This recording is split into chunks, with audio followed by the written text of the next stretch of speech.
want to call on Michael Jones.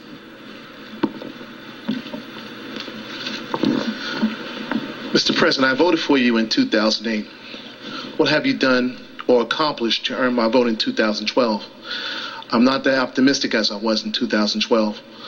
Most things I need for everyday living are very expensive. Mr. And President, the choice let me in this let election, Medicare and Social Security will be there for you. Thank you. Governor. I think you know better. I think you know that these last 4 years haven't been so good as the president just described, and that you don't feel like you're confident that the next 4 years are going to be much better either. I can tell you that if you were to elect President Obama, you know what you're going to get. You're going to get a repeat of the last 4 years. We just can't afford 4 more years like the last 4 years. He said that by now we'd have unemployment at 5.4%. The difference between where it is and 5.4% is 9 million Americans without work. I wasn't the one that said 5.4%. This was the president's plan. Didn't get there. He said he would have by now put forward a plan to reform Medicare and Social Security because he pointed out they're on the road to bankruptcy. He would reform them. He'd get that done. He hasn't even made a proposal on either one. He said in his first year he'd put out an immigration plan that would deal with our immigration challenges. Didn't even file it. This is a president who has not been able to do what he said he'd do. He said that he'd cut in half the deficit.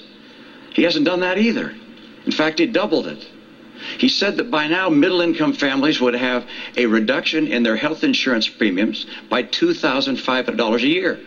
It's gone up by $2,500 a year. And if Obamacare is passed or implemented, it's already been passed. If it's implemented fully, it'll be another $2,500 on top.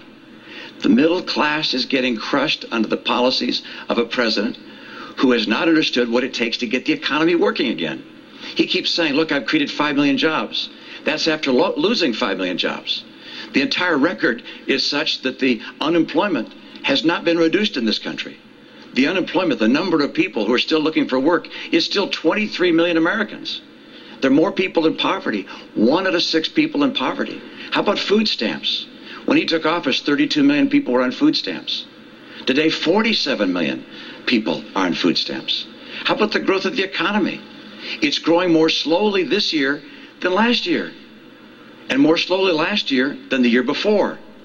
The president wants to do well, I understand, but the policies he's put in place, from Obamacare to Dodd-Frank, to his tax policies, to his regulatory policies, these policies combined have not led this economy take off and grow like it could have.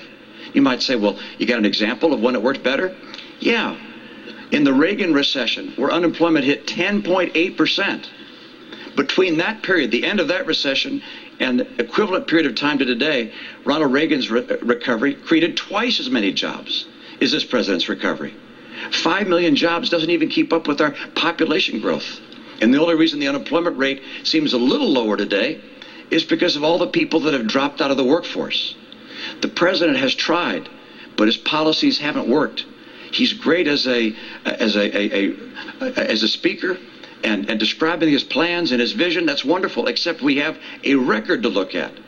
And that record shows he just hasn't been able to cut the deficit, to put in place reforms for Medicare and Social Security, to preserve them, to get us the rising incomes we need. Median incomes down $4,300 a family, and 23 million Americans out of work. That's what this election is about. It's about who can get the middle class in this country a bright and prosperous future and assure our kids the kind of hope and optimism they deserve. Governor, I want to move